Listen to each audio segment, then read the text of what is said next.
Most people assume that if you prefer staying home, something must be missing.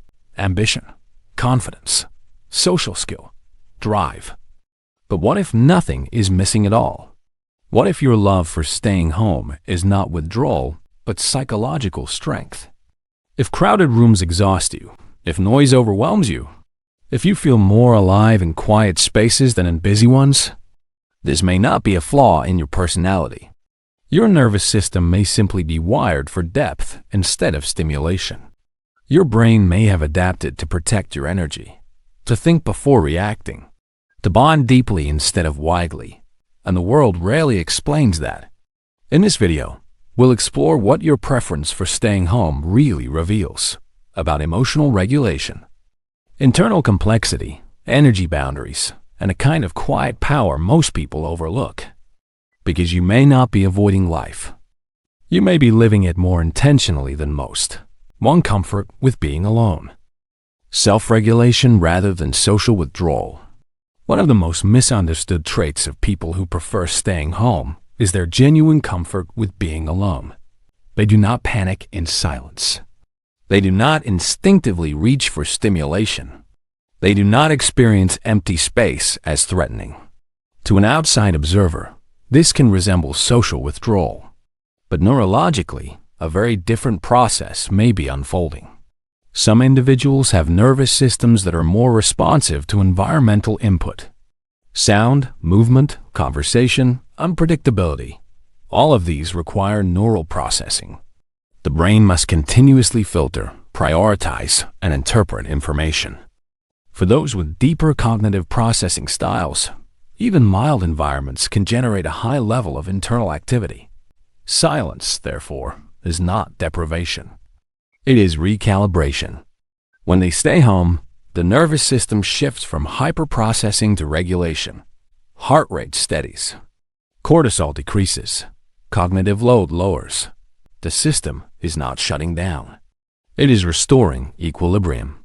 The ability to exist without external reinforcement reflects something psychologically significant: internal stability.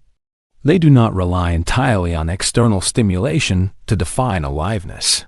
Their sense of self remains intact in stillness. That is not isolation.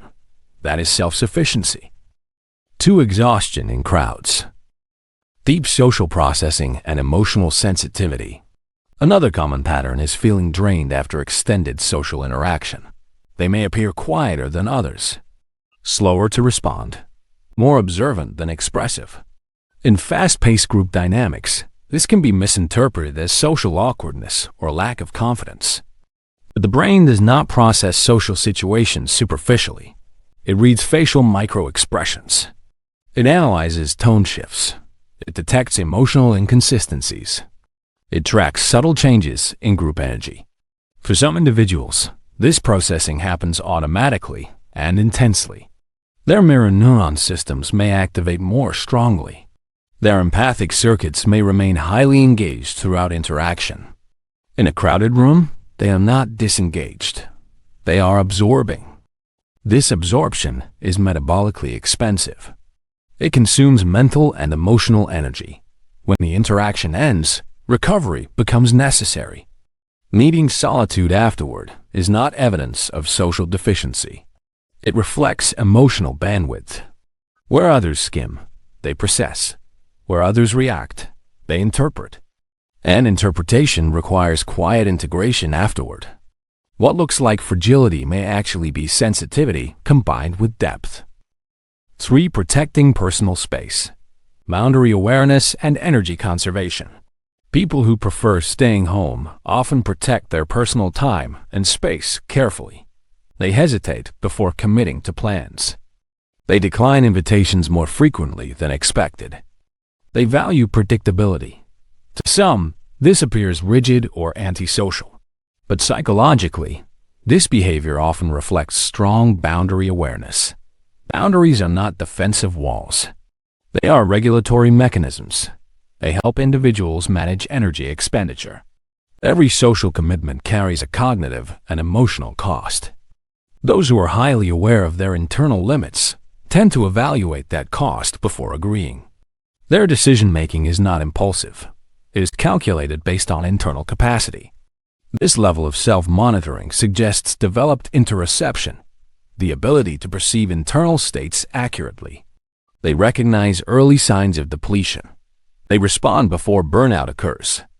In that sense, staying home becomes a preventive strategy. What others call inflexibility may actually be sustainable self-management. 4. A quiet exterior, a complex inner world. Default mode network and reflective depth. Silence is often mistaken for emptiness. Yet many individuals who prefer staying home possess highly active internal landscapes. When external stimulation decreases, the brain's default mode network becomes more prominent. This system is associated with autobiographical memory, self-reflection, moral reasoning, imagination, and long-term planning. In constant activity, this network has little room to operate. In stillness, it expands. They replay conversations. They analyze meaning. They mentally simulate possibilities. They integrate past experiences with future projections. This reflective processing fosters insight. Their external calm does not indicate passivity. It often signals internal synthesis. Long periods at home provide uninterrupted cognitive space. Creativity, problem-solving, and identity formation all benefit from such space. Many forms of originality require incubation, a quiet background process that cannot occur in overstimulated conditions. Stillness, therefore, is not stagnation. It is consolidation. 5. Fewer relationships, greater emotional depth, selective attachment and loyalty. People who prefer staying home often maintain smaller social circles. They may not attend every gathering. They may not engage in constant communication. They do not seek widespread recognition. Instead, they cultivate depth in a few connections. Attachment theory helps explain this. Some individuals prioritize emotional security over social expansion. Their bonding system activates selectively. Trust is built gradually. Disclosure is measured. This selectivity can appear distant at first. But once trust forms, loyalty becomes strong and enduring. Their relational style values consistency over novelty. Rather than dispersing attention across many superficial bonds, they invest heavily in chosen relationships. Emotional presence becomes concentrated. What appears as social limitation may be emotional precision. Quality replaces quantity, not out of fear, but out of preference for meaning. 6. Preference for home after emotional disappointment. Adaptive protection and learning. In some cases, the preference for staying home intensifies after experiences of disappointment, betrayal, or overwhelm. This shift can be interpreted as retreat. Yet from a neurobiological perspective, the brain is adaptive. It encodes previous threats and modifies behavior accordingly. If certain environments previously produced stress responses, the nervous system learns to anticipate similar patterns. Seeking home becomes a form of environmental control. Home is predictable. Stimuli are manageable. Exposure is voluntary. This does not automatically indicate avoidance. It can represent recalibration. Protection and growth are not opposites. In many psychological models, safety precedes expansion. The nervous system must feel regulated before exploration resumes. Choosing home, therefore, may reflect a phase of stabilization rather than regression. Adaptation is not weakness. It is intelligence responding to experience. 7. Not chasing visibility. Internal locus of evaluation and intentional living. Finally, many people who prefer staying home do not equate visibility with value. They are less driven by social comparison, less dependent on external applause, less compelled to perform identity publicly. This reflects what psychologists call an internal locus of evaluation. Their sense of worth is anchored internally rather than externally. External recognition can be pleasant, but it is not essential for self-definition. In fast, achievement-oriented cultures, constant activity is often mistaken for purpose. But activity and meaning are not synonymous. Those who prefer staying home may operate at a different rhythm. Their lives may appear quieter, but internally, evaluation is ongoing. Reflection replaces reaction. Intention replaces impulse. Choosing not to participate in constant exposure requires a subtle form of independence. It means resisting collective urgency. It means tolerating misunderstanding. It means trusting one's internal compass over external noise. And that form of self-trust is rarely loud, but often profound. Across these patterns, a consistent theme emerges. Preferring to stay home is not a single behavior. It is a constellation of regulatory strategies, cognitive styles, attachment patterns, and energy management systems. What appears externally as withdrawal can internally represent stability. What appears as limitation can represent selectivity.